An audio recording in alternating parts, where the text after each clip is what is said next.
कहाँ से अइले तिलक देउअन त कहाँ में सुर भैले।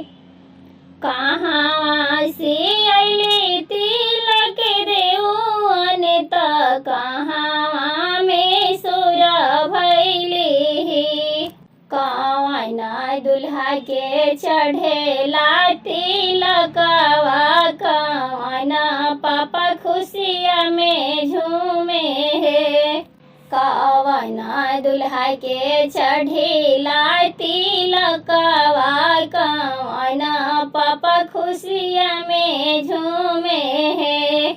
जनकपुर से अइले तिलक देउअन अयोध्या में सुर भैले हे। जनकपुर से अइले तिलक देउअन अयोध्या में सुर भैले हे।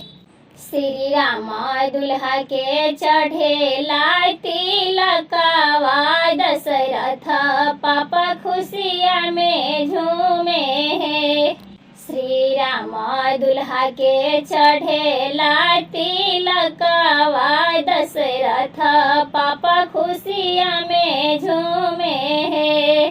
कहाँ से अइले तिलक देउअन त कहाँ में सुर भैले हे।